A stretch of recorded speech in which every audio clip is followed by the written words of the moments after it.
folks behind the stage make sure that the names get on the jerseys. Look at our number 1 overall pick, Corso. Is that a Chicago Cardinals jersey, since that's who selected him in the 57 draft? These guys do a great job making sure the jerseys are ready almost instantaneously. Exactly which one will say Barkley on the back? Saquon Barkley, the Penn State sensational running back. You know there have been more number 1 first-round draft pick running backs out of Penn State than any other school.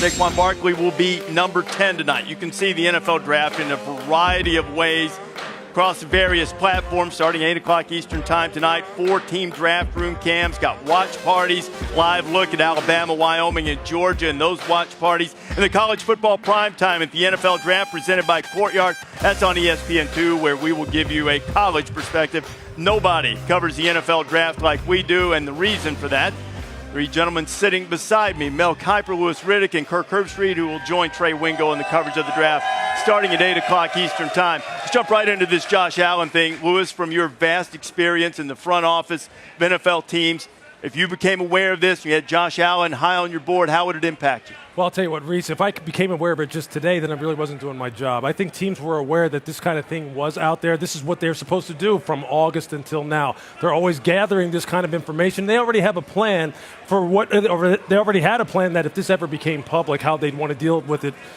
it from a PR perspective and how it would play in their respective organizations, their cities, and most importantly, in their locker room. So therefore, I think the teams that were high on him will remain high on him. They'll monitor it and see if anything else comes out and if his stock starts to slip or anything like that. But I don't really foresee that for the teams who've already done their due diligence. If it caught you off guard, then your security department really is not doing their job in the first place. Exactly. I think what Lou said, Reese, is about the competition for that top spot. Baker Mayfield, Oklahoma. You have Josh Rosen, UCLA, and certainly Sam Darnold, USC, and then Josh Allen, all in the mix. So if one thing like this can tip that scales when they're pretty much equal going in, and all of a sudden, instead of being the number 1 pick, number 3 pick, you're dropping down to a point where a Buffalo Bills, the Arizona Cardinals, teams like that now may not even have to deal up to acquire Josh Allen. So it's going to be interesting to see how this all plays out. I think the big thing here is, does he slide because of this? And if he slides, is it because people weren't high on him, or does he slide because of this potentially? Right. Which if you see him not in the top 5 and all of a sudden it's 7 and 9, then it's this, I believe. I think it's this. I think Herbie, on ability and the way he has performed through the draft process, he is on a different level.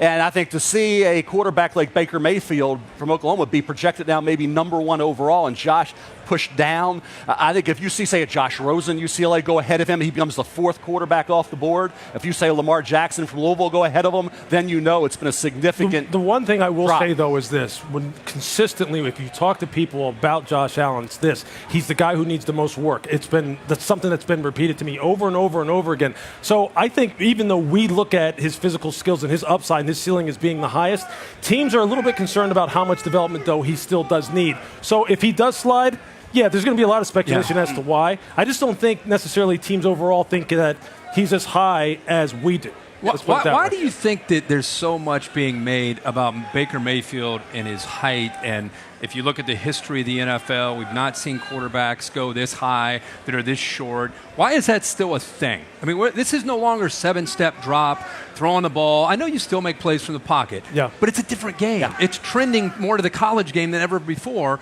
So I don't think it's fair to him, the history of Big 12 quarterbacks or the history of smaller quarterbacks. It's a different game today. Well, it is, but Russell Wilson was a 3rd-round pick, Herbie. Drew Brees, 1st pick in the 2nd round. We're talking about number 1 overall, top 10, guaranteed, top 5, that rarefied air of the early 1st round for a 6'1" quarterback who has to beat the odds and also has a maturity issue. So I think you put it all together, it's going to be a surprise. You stick around long enough, you see it all. I've been doing this 40 years. I think I've seen it all. Now I'm seeing something today, possibly tonight, that I didn't think I'd ever see. But when you talk to him, you really think there's a maturity issue? Yes. You think there is a maturity issue?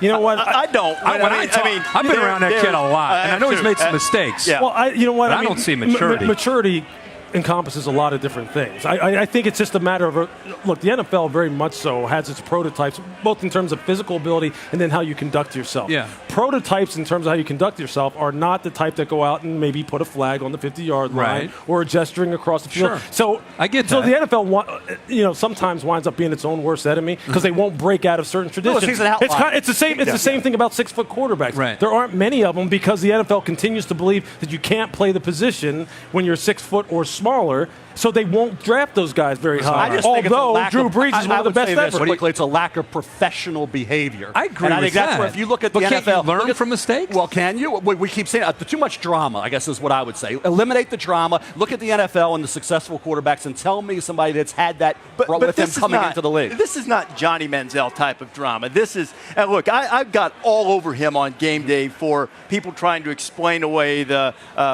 midsection grab against Kansas as being competitive. That's ridiculous. He shouldn't do it. But these aren't things that he can't control and stop doing. I mean, I'd say it has to stop. If you want to be the CEO of a football team and a quarterback that's going to have success rates and overcome being 6'1", overcome 5 receivers with 17-yard per catch average, a running back that was excellent, offensive line that was solid. Does he All get- these Wait, things wait, are- wait, I'm, wait. talking- I'm putting it in the elite category, yet there are some red flags. That's the only thing I'm saying, guys. It's Mel, a you red have- flag for the number 1 pick You're saying overall. great running backs, great receivers. When he started the year, because they played Ohio State week 2, when they started the year, other than Dimitri Flowers and Mark Andrews, Right. I never heard of one guy on his team. Right. He lost Joe Mixon, Samaje Perine, he lost Dede Westbrook. I mean, they came into Columbus and we're thinking, man, how's he going to do this Look, with this cast of characters? And he flat out But look, dominated the, the the game. argument about college offenses being something that helps quarterbacks out and it doesn't translate to the NFL, that argument is dying. Because all you have to do is look at the Kansas City Chiefs offense, look at the Philadelphia Eagles offense. They're running it all on first Right. and Oh, second I get down. it. Yeah. Hey, So hey, that's guys, not, he could that's be not the an issue number, anymore. he could be Right, the number right. 1 pick overall. So I'm just saying there's some concerns, and I just think if you look at the league, he would be the only one that went this high, that came in. If you say Cam Newton brought some drama and had some issues, fine. But for a 6'1" quarterback with that, we have never seen that before with the number 1 pick. That's all I'm saying. We've never seen it before. To your point about, and yours too, about offenses changing and guys being able to do it, I think Lamar Jackson also is going to be a very successful quarterback. I talked to Bob Petrino today about their verbiage and the things that their concepts are the same thing that Petrino did in Jacksonville. He understands pro concepts. Now, as you look at Some of Lamar his Jackson. best performances come when he's running what they call 21 personnel. Yeah. You know, 2 wide receivers, 2 wide receivers, a tight end, 2 backs. When you watch him play the game from the pocket and actually execute an NFL-style offense, is where he looks most comfortable. When he's playing run and play action on Absolutely. first and second down, man. he looks most comfortable. To go ahead and say he can't play a pro-style offense, what you're doing right there is you're trying to look for reasons to knock him down, and you're not really making an intelligent argument. Wouldn't he benefit going to an organization that has a quarterback that's established, having almost that redshirt year, learning, watching, absorbing, and then maybe handing the keys to him that second There's year? no that would question. be perfect for Look, him. we talked about it when Jared Goff and Carson Wentz came out, that whoever went to Philadelphia was going to get a leg up because of how they had constructed their coaching staff, and whoever went to the Rams at the time was going to be behind. And it played out exactly like that. He needs to go somewhere. Yeah. He needs to go somewhere like even though about New Kansas Orleans? City Orleans exactly would be great. Even Yeah. though Kansas City doesn't need a quarterback, those kinds of places Be perfect. set these kids up Absolutely, for success. Yep.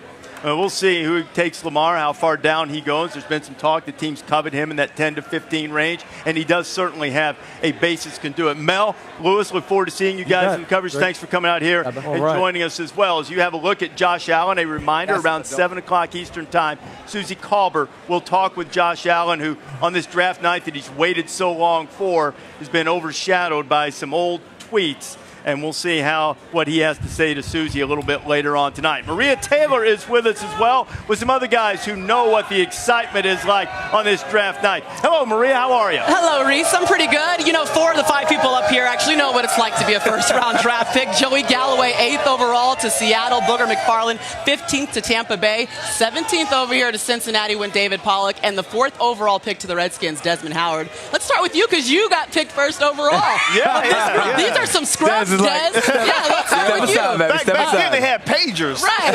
What was your draft day like? What do you remember about it? Well, it was a very exciting time. It was a little nerve-wracking because you're closing one chapter, one very important chapter. Look at the cords Look on at that that smile, man. I tell you, they couldn't have been happier. And to share that moment with my parents in Cleveland with other loved ones and family members was just really special, like I said, because you close one chapter, but you're about to open up a even more important one.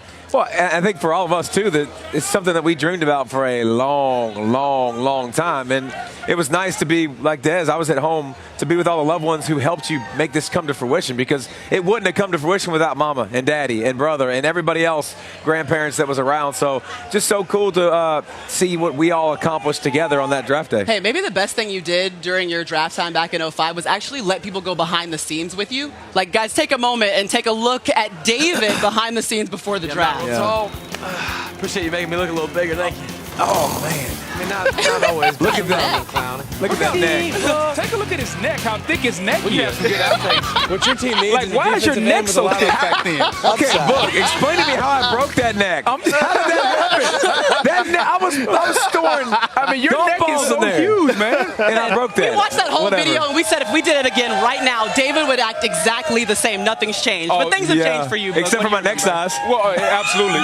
You know, for me, I go back to that time, and I don't know about you guys, it was anticipation. Yeah. Because I didn't grow up rich. As a matter of fact, we grew up poor, and I knew in a matter of a few hours when the draft started, everything at my house was going to change. Yeah. And for me to sit in my house in Winsboro, Louisiana, to have friends and family over, but more importantly, I sat in my mama's room, and we waited for 3 hours by the phone for the phone to ring. Yeah. And when that phone rang, and Rich McKay and Tony Dungy called, I looked at my mama, and tears were running down her face because all the hard work that she had put in was coming to fruition with me. And to me, that was worth it. It didn't matter if I won a Super Bowl, I ever played it down, because she set out to make a successful son, to do something about himself. And to see the look on her face that Yes, night, sir, yeah. it was unbelievable. And that was well worth it for me. And what you said is the reason I didn't watch the draft. I didn't want to sit there for 3 hours watching the draft. I didn't go to New York. I didn't want to be there. They kept calling. We promise you'll go in the first 10 picks. I was like, I'm not coming. I'm not going to be that guy sitting in the green room. There you are. Wait, There you